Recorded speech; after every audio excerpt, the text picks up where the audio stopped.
Vous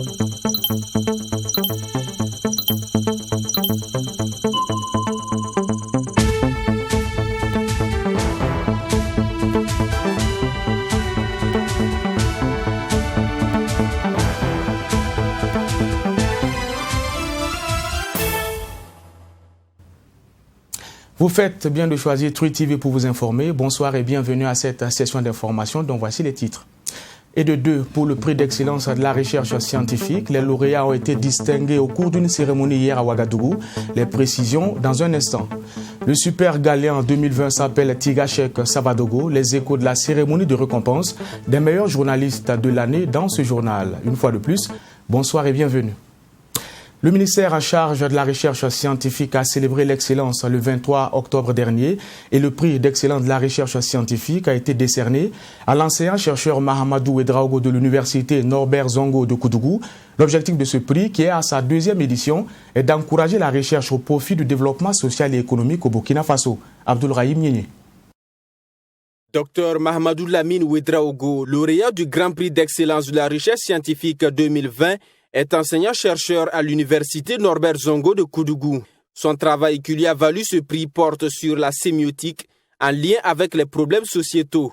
Les résultats de ses recherches dans ce domaine peuvent permettre de comprendre et prévenir les conflits armés et les conflits communautaires. Donc la question de l'insécurité ou bien d'autres aspects des problèmes que nous vivons au quotidien peuvent être abordés sous l'angle des sciences du langage et de façon plus précise sous l'angle de la sémiotique. Donc il s'est agi pour nous de la tropicaliser d'une certaine façon, d'essayer de voir comment lui donner une corrélation un peu plus africaine, un peu plus sociétale, afin qu'elle puisse nous aider à sortir de nos difficultés. Le prix spécial du plus jeune chercheur revient au docteur Étienne Bilgo, qui a travaillé dans le domaine des sciences et technologies. Et le ministre en charge de la recherche scientifique et de l'innovation se réjouit de cette activité qui vise à promouvoir la recherche au Burkina Faso, chose qui, selon lui, va permettre de relever le défi du développement économique et social. Si on veut gagner le combat du développement, le combat contre le sous-développement, il va falloir donc compter sur les scientifiques, il faut compter sur les résultats de recherche, il faut compter avec l'innovation. Ce qui a fait qu'un certain nombre donc, de mesures et de textes ont été adoptés, mais surtout nous avons institué cet événement majeur qui consiste donc à avoir une nuit de l'excellence. Pour cette édition, seul le prix d'excellence et le prix spécial du plus jeune chercheur ont été décernés, chose que déplore le ministre Al-Kassoum Maïga. Nous avons eu quand même des partenaires qui nous ont accompagnés dans ce cadre-là avec des prix spéciaux, à commencer donc par le ministère en charge du commerce, l'ambassade de France, la ville de Bourg-Glasso, la ville de Ouagadougou. Mais au bilan final, on se rend compte que, compte tenu d'un certain nombre de critères, on n'a pas pu trouver des chercheurs à primer pour tous les prix qui étaient en jeu. Donc ce soir, l'amertume pour moi, c'est de s'être rendu compte qu'on n'a que 2 prix qui ont été décernés. Mais ça aussi, c'est ça la rigueur scientifique. Il ne faut pas faire dans la complaisance. Le jury a fait des recommandations pour améliorer les prochaines éditions. Il s'agit, entre autres, d'élargir la compétition à plusieurs domaines de recherche et de mettre en place une bonne stratégie de communication en vue de susciter plus de candidatures. Notons que 4 domaines ont été concernés par cette 2e édition du prix d'excellence de la recherche scientifique. Il s'agit des lettres et communications, des sciences juridiques, politiques et de l'administration, des sciences économiques et de gestion et des sciences et technologies. Nous vous l'annoncions en titre, le Super Galéen de la 23e nuit du communicateur revient à Tigashek Savadogo. Il remporte la cagnotte de 3 millions de francs CFA, une villa, un trophée et une attestation. Terrorisme au Burkina Faso, à Titao, de la résilience en attendant la résistance, et Djibo, la ville qui refuse de sombrer, sont les productions du lauréat qui ont séduit le jury de Galéen 2020. Fatimata Nikiema.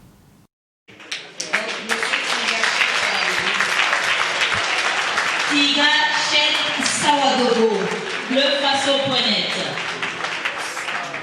Super Galéen 2020.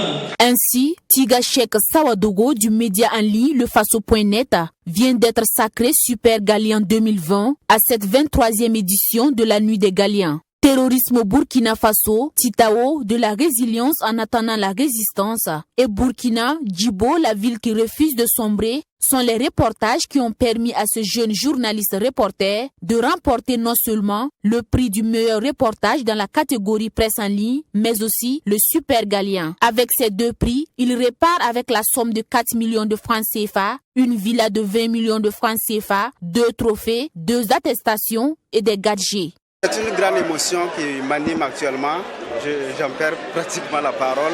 Et en ce temps précis, j'ai une pensée très spéciale pour ces populations de ces zones déclarées rouges, de ces zones à risque, notamment Djibo et également Titao. Ce sont des zones où je me suis rendu pour faire ces reportages. Donc j'ai une pensée spéciale pour les populations qui y habitent. J'ai une pensée spéciale aussi pour la mémoire du défunt maire de Djibo, qui a accepté de me parler à l'époque. C'était pas simple, il a accepté de me parler et quelques mois après, il a été assassiné. J'ai une pensée pour sa mémoire et je prie Dieu que son âme repose en paix. Cette 23e nuit des Galians, qui célèbre les hommes et femmes de médias au Burkina Faso, a été également marquée par la récompense des meilleures œuvres dans chaque genre, des prix spéciaux et des Galians d'honneur. Elle a servi de cadre pour le ministre en charge de la communication de féliciter toutes les personnes qui ont rendu possible cette célébration. Je voudrais féliciter également les lauréats. Il y a une qualité qui se dégage, notamment au niveau des médias de service public. Je pense que la presse privée doit en prendre graine, parce que le buzz n'est pas forcément la solution. Il y a des pratiques journalistiques à respecter, il y a des modèles et des clés à mettre en œuvre. Je pense que c'est important. Le fait également qu'un journaliste du Faso.net soit le Galien, le Super Galien est intéressant parce que ça montre que même dans ces médias de services privés qui parfois n'ont pas les capacités techniques de la RTB ou de Sidoa, il y a des talents et il faut juste permettre à ce qu'ils s'épanouissent et s'expriment. Ce sont au total 189 candidatures, dont 378 œuvres qui ont été enregistrées pour cette 23e édition de la Nuit des Galiens. Il s'agit de 134 œuvres en presse écrite, 104 en radiodiffusion sonore en langue française, 56 en radiodiffusion télévisuelle en français et respectivement 42 œuvres en langue nationale et 42 en presse en ligne. Notons que la meilleure production journalistique dans chaque catégorie a remporté un prix d'excellence constitué d'un chèque de 1 million de francs CFA, un trophée, une attestation et des gadgets. Tout autre chose à présent, recueillir les préoccupations des personnes en situation de handicap afin d'améliorer leurs conditions de vie et surtout favoriser leur accès aux services sociaux de base. Voici entre autres les objectifs de la tournée initiée par la ministre Marie-Laurence Ilboudo dans les régions. Et pour l'avant-dernière étape, c'est Manga qui a reçu la délégation ministérielle. C'était le 21 octobre dernier. Mamie Triana Kamabou pour le point. C'est l'avant-dernier tête-à-tête entre Marie-Laurence Ilboudo et les personnes vivant avec un handicap. La ministre en charge de la solidarité nationale a rencontré les personnes handicapées du Centre-Sud. Ce fut une cérémonie sobre mais riche en enseignements. Au cours de ces discussions, jeunes, femmes et personnes du troisième âge de cette localité ont soumis leurs doléances à leur ministre de tutelle. Œuvrer à la délivrance rapide des cartes d'invalidité ainsi que la jouissance des avantages relatifs, notamment l'accessibilité des personnes handicapées aux services sociaux de base. 2. Faciliter à travers le plaidoyer la prise en compte des personnes handicapées dans l'attribution des parcelles et l'accès aux logements sociaux. L'accès pour tous, sans condition d'âge et de sexe, au financement des projets individuels et collectifs, tout en prenant en compte les personnes handicapées du troisième âge. Des doléances qui ont été prises en compte par la ministre de la Solidarité nationale. Et le département de Laurence Ilboudo promet de transmettre ces doléances à qui le droit. Donc nous avons dit tantôt, comme je l'ai dit depuis le départ, que l'inclusion se veut utiliser les mêmes bâtiments qui existent et les mêmes infrastructures. Donc cela doit être adapté au handicap. Et c'est sur ça nous allons travailler. L'accès aux ressources, si vous avez vu, nous avons les AGR, l'appui aux AGR. Mais ça fait que d'autres n'ont pas parce que la limitation d'âge fait de 55 ans. Mais nous disons que la demande est telle que nous ne pouvons pas donner à tout le monde. Donc si nous n'y limitons pas, on aura du mal à satisfaire des personnes qui sont un peu jeunes et qui ont besoin d'accompagnement. Pour ce qui est de l'accès aux ressources financières pour les personnes handicapées du 3e âge, la ministre de la Solidarité nationale souligne que l'octroi de ces ressources se font sous forme d'un prêt. Parce que nous voyons que ceux qui ont 55 ans, en fait, c'est pour initier une activité. Eux, ils ont des activités, ils veulent le renforcer.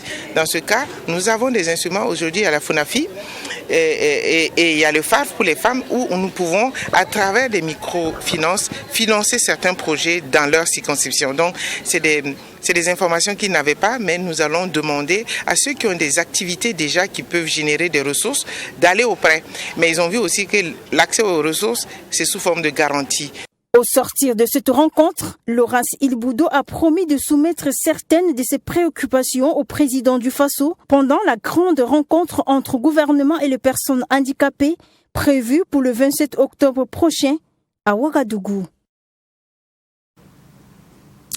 Parlons toujours droits humains avec la coalition des organisations de la société civile pour la réduction des inégalités au Burkina Faso qui a organisé un atelier de 48 heures au profit des OSC et des partis politiques. Il a été question de définir le concept d'inégalité, faire l'état des lieux et surtout une analyse critique de ces inégalités au Burkina Faso. La cérémonie de clôture est intervenue ce 21 octobre. Serge Bado pour plus de détails. Contribuer au renforcement des capacités des organisations de la société civile et les cadres des partis politiques et les candidats aux élections sur les inégalités au Burkina Faso, c'est l'objectif de cet atelier de formation initié par la coalition des organisations de la société civile pour la réduction des inégalités au Burkina Faso. Un atelier qui a tenu toutes ses promesses selon Sylvestre Thiemtouré, membre de la coalition. Nous sommes très satisfaits parce que avant même la tenue de la clôture de l'atelier, nous avons enregistré donc le retour très positif de grands partis qui nous ont rassurés de la prise en compte effective donc de notre manifeste sur la réduction des inégalités dans leur programme de partis politiques et d'autres se sont engagés séance tenante donc à refaire le même exercice pour s'assurer que ces aspects-là sont au cœur de leur programme et c'est pour nous un motif de satisfaction. Mais au-delà des engagements et de ce qui sera transcrit dans leur programme de partis politiques, nous n'allons pas nous arrêter là, on va faire la veille, on va suivre, on va examiner. D'une part pour nous assurer que c'est pris en compte dans leur programme, mais nous allons aussi mobiliser les citoyens à suivre et à s'assurer que c'est pris effectivement en compte et que ça sera mis en œuvre une fois qu'un d'entre eux ou une d'entre elles sera donc aux affaires pour diriger donc notre pays. Pour les participants à cette formation, l'atelier a été bénéfique parce qu'il leur a permis de comprendre de l'inégalité dans notre contexte. Ce séminaire a été très enrichissant parce que nous avons fait l'état des lieux. Et avec les OSC, nous avons débattu sur les causes réelles de ces inégalités au Burkina Faso. Nous, en tant que parti politique, nous nous engageons à réduire les inégalités. 48 heures durant, les participants ont amélioré leurs connaissances sur les concepts d'inégalité. Les cadres des partis politiques ont également été outillés pour conduire des débats de qualité sur les discours et programmes des candidats à l'élection présidentielle sous l'angle des inégalités. Le ministère des Droits humains et de la Promotion civique a organisé mardi dernier un atelier pour faire le bilan des actions menées en faveur de la réinsertion des femmes exclues par allégation de sorcellerie. Au cours de cette rencontre, le rapport de la feuille de route 2015-2019 a été soumis à validation. Des recommandations ont été également faites pour éradiquer le phénomène. Abdoul Rahim Niénié. Selon les chiffres du ministère en charge des droits humains, le phénomène de l'exclusion par allégation de sorcellerie devient de plus en plus important au Burkina Faso. Pour lutter efficacement contre ce problème, des actions ont été entreprises depuis 2015. Le rapport soumis aux acteurs intervenant dans la promotion des droits humains fait le point des actions déjà menées et des perspectives pour résoudre définitivement ce problème. Donc, la feuille de route qui a été adoptée en 2015 visait donc à faire un travail donc de réinsertion de ces femmes-là dans leur communauté. Pour marquer un arrêt, évaluer l'impact de cette réinsertion et éventuellement recadrer nos actions, il a été jugé nécessaire donc d'élaborer un rapport. Et c'est ce rapport-là qui fait l'objet donc de l'atelier de ce matin, qui va nous permettre de voir concrètement quelles sont les actions qui ont été menées, quels sont les progrès qui ont été accomplis, quels sont les défis à relever en matière donc, de lutte contre l'exclusion sociale par allégation de sorcellerie. De manière concrète, ce sont des actions de sensibilisation qui vont être menées en vue d'inviter les populations au respect des droits humains. Et ce rapport va constituer une directive pour la résolution du problème. Ça signifie que les premières autorités de ce pays auront un outil sur lequel ils peuvent travailler et surtout le ministère des droits humains aura un canevas, n'est-ce pas, de réflexion et un outil de suivi des différentes situations sur le terrain. Et je crois que ça peut permettre de sensibiliser nos couches de populations qui sont touchées et ceux aussi qui sont adeptes à cette pratique-là, de comprendre qu'on a besoin de tout le monde. Et moi, je pense que le rapport est la bienvenue parce que ça commence à devenir inquiétant. Pour le directeur général de la défense des droits humains, plus de 40 femmes ont déjà été réinsérées dans leur communauté depuis l'élaboration de la feuille de route en 2015. Les régions les plus touchées par le phénomène sont les régions du plateau central, du nord, du centre-ouest, du centre-sud et du centre. Parlons renforcement de capacité avec la mairie de Ouagadougou qui a organisé un atelier de formation, un atelier au profit des maires signataires du mémorandum de Lumbila sur la gestion politique et territoriale du projet Grand Ouaga. Cet atelier qui s'est tenu le 22 octobre dernier ambitionne de familiariser les élus locaux sur les grands principes promus par le nouveau programme pour les villes. Corinne Savadogo et Nadine Zongo. Permettre à la ville de Ouagadougou et ses 7 communes périphériques d'offrir à tous les habitants les mêmes droits et les mêmes opportunités. C'est le nouveau programme pour le Grand Ouaga. Au cours de ce séminaire, des experts nationaux et internationaux vont mener des réflexions sur le renforcement des financements municipaux et le budget des collectivités locales. L'objectif est de repartir de manière équitable les avantages d'un développement durable pour la ville de Ouagadougou et ses périphéries. Il y a un nouvel agenda urbain qui a été adopté en 2016 qui donne des grandes orientations pour le développement des villes à l'échelle de la planète. Et quand nous prenons le cas de Ouagadougou, qui est en train de lever une métropole, c'est dit qu'aujourd'hui, en termes d'infrastructures, au-delà de la croissance démographique à laquelle nous assistons toutes, il y a la question de la gestion intégrée des infrastructures, des problématiques au niveau de chacune des communes. Aujourd'hui, quand vous prenez l'espace du Grand Ouaga, c'est un espace intégré. Vous n'avez plus la limite entre Samba et Ouaga, vous n'avez plus la limite entre Koubri et Ouaga, ainsi de suite.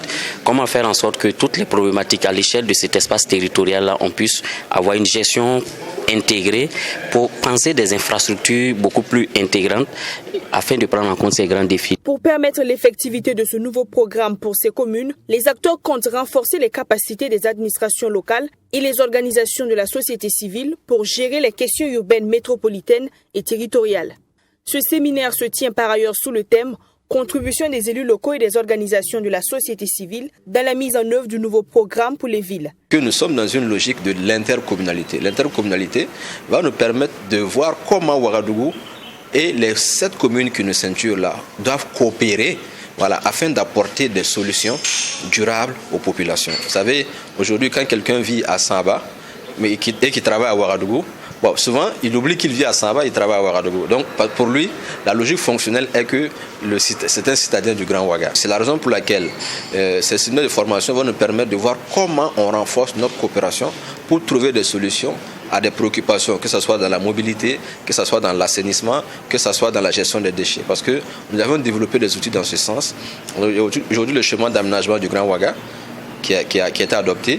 Il y a le chemin directeur d'assainissement pluvial du Grand Ouaga qui a été adopté. Il y a le chemin directeur de gestion des déchets du Grand Ouaga qui a été adopté.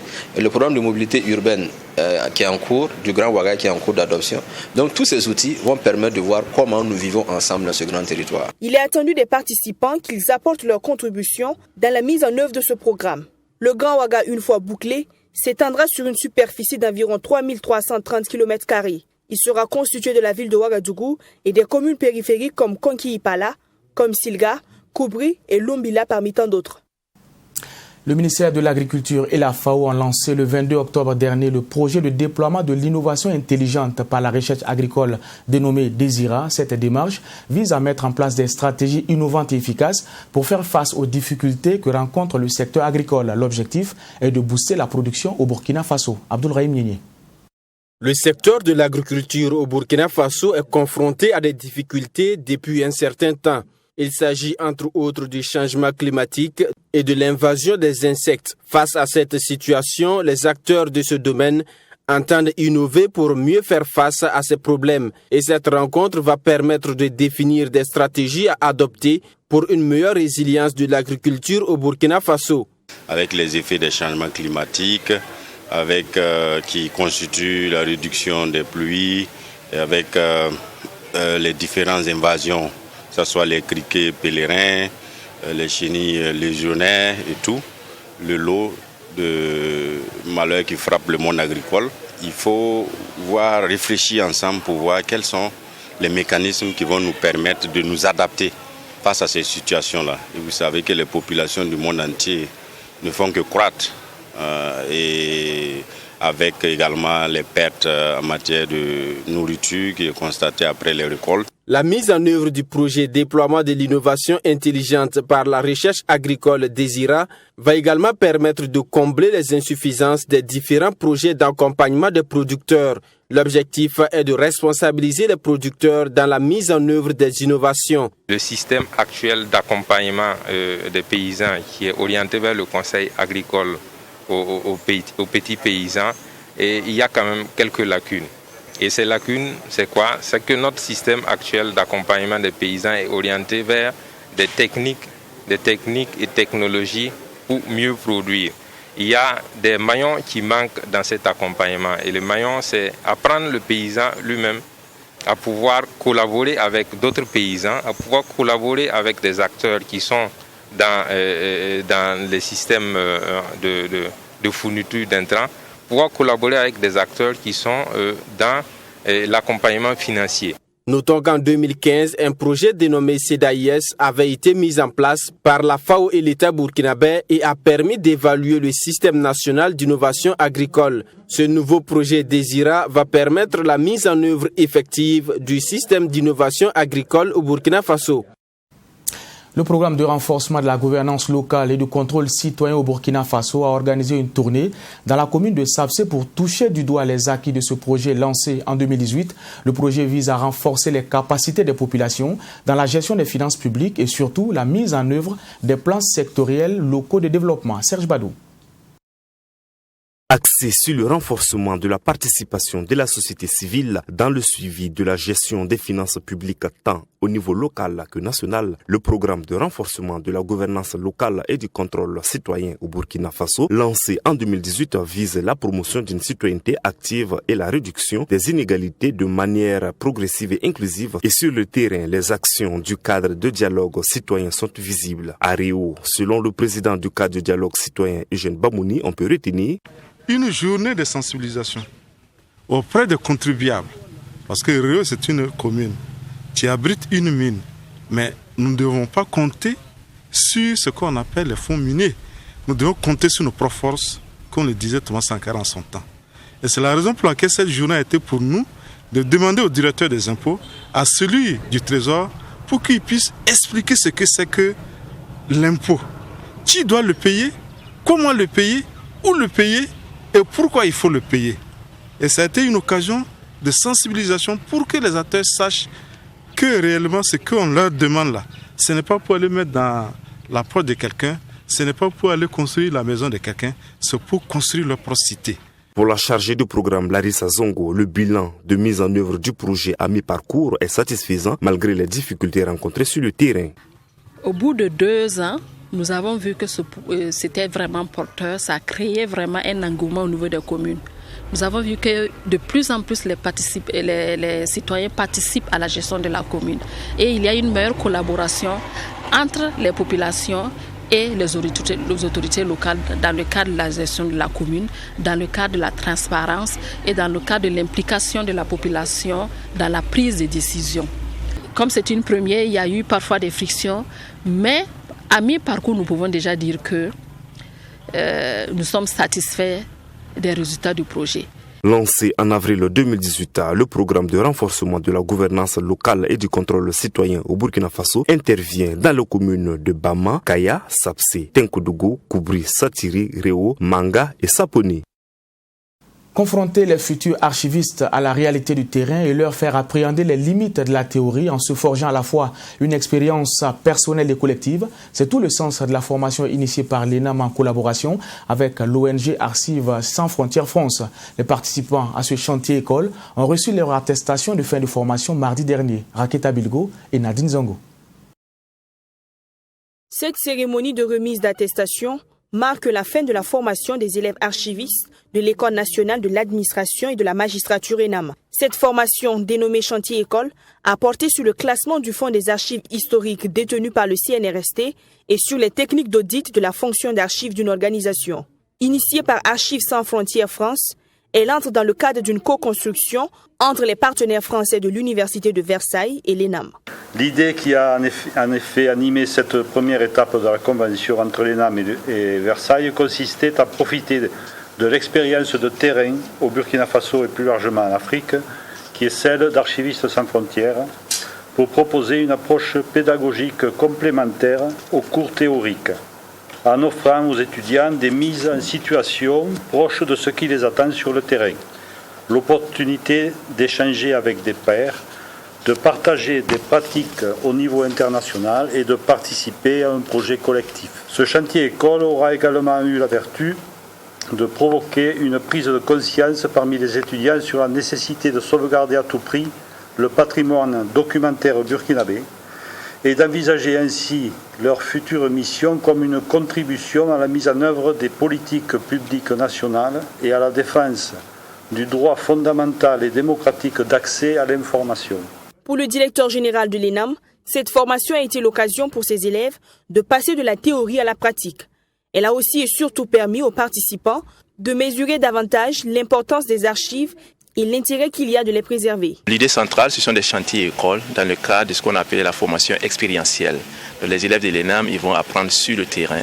Et on a mis en place un partenariat tripartite entre des acteurs au plan national et des acteurs au plan international pour permettre à nos élèves d'acquérir des bonnes pratiques, les bonnes méthodes, les meilleures manières de travailler et fournir à nos institutions la mémoire et réveiller la mémoire institutionnelle pour permettre le développement du Burkina. Pour les bénéficiaires de ce renforcement de capacité, ce stage était une occasion de se familiariser aux techniques archivistiques, mais aussi de toucher du doigt les réalités archivistiques nationales. Donc c'était une occasion pour nous de nous mettre à son école, d'apprendre les techniques archivistiques au niveau international et recevoir une attestation à l'issue de ce stage. C'est vraiment, disons que ça va renforcer notre CV évidemment, mais c'est effectivement un motif de fierté parce que c'est signe que nous avons fait quelque chose d'important. Effectivement, si nous voulons revoir ce qui a été fait, nous avons pratiquement analysé du début à la fin, traité des archives du début à la fin, c'est-à-dire le tri, le regroupement, le classement, et nous sommes allés jusqu'à établir un répertoire numérique qui est disponible aujourd'hui au niveau du CNRST. Notons que cette formation est à sa 3e édition. Pour cette année, elle a pendant 12 jours réuni 10 élèves archivistes de l'ENAM, dont 5 élèves de la première année et 5 autres de la 2e année. Des archivistes et documentaristes de la CNRST, des représentants du MENA et des stagiaires de l'ISTIC ont également pris part à cette formation. Parlons à présent TIC et transport avec la société de transport en commun Sotraco qui a procédé à la certification de sa page Facebook le 19 octobre dernier. Et pour une meilleure animation de cette plateforme, Sotraco a mis en place un comité de jeunes afin de former 30 jeunes community managers qui vont relayer les informations de la société en temps réel. Raketa Bilgo, Nadine Zongo. Ils sont environ 30 jeunes à prendre part à cette formation initiée par la société de transport en commun Sotraco. Un renforcement de capacité qui vise à outiller ces jeunes venus de Bobo-Dioulasso, Koudzgou et Waïguya sur les méthodes de sensibilisation et d'information à travers l'animation de la page Facebook de la Sotraco. Cette formation vise également à harmoniser la communication de la Sotraco sur la toile. Dans le processus de certification du compte Facebook, il fallait commencer par une formation avec des spécialistes. C'est ainsi qu'on a fait appel à ces spécialistes qui sont vraiment dans le domaine depuis longtemps, pour en tout cas nous accompagner. Et on a profité de l'occasion d'associer notre équipe digitale qui intervient sur les réseaux sociaux de manière constante, que ce soit ceux qui sont à Ouagadougou, à Boudlasso, à Koudougou et Ouéouia, pour permettre en tout cas de partager les meilleures pratiques avec des spécialistes qui vont nous édifier sur en tout cas ces 2 jours. Il faut qu'on sache effectivement que l'identité qui est utilisée pour communiquer avec les usagers, c'est bien celle de la Sotraco. Voilà, faire en sorte qu'il y ait une confiance qui s'établisse entre nous et les usagers, et au-delà des usagers, entre la Sotraco et toute la population du Burkina. La présente formation de 48 heures est assurée par un spécialiste de la cybercriminalité et à terme, ce sont plusieurs modules qui seront dispensés aux participants. La brigade centrale de lutte contre la cybercriminalité est chargée d'assurer des cyberpatrouilles, c'est-à-dire effectuer des surveillances sur les réseaux sociaux, constater les dérives liées aux TIC et pouvoir identifier les suspects et procéder à des interpellations. Donc c'est dans ce cadre que voilà, nous sommes là pour travailler avec Sotraco afin de pouvoir authentifier leurs pages et de leur permettre quand même d'améliorer la notoriété et puis l'image de marque de l'entreprise. Avoir des community managers outillés pour assurer quotidiennement la retranscription de toutes les activités effectuées par la Sotraco sur sa page officielle et surtout répondre aux différentes préoccupations des usagers. Telles sont les attentes des premiers responsables de la Sotraco au sortir de cette formation. Et c'est ici qu'on met un point final à cette édition. Merci de l'avoir suivi. Bonne suite de programmes sur Truth TV, la télé interactive.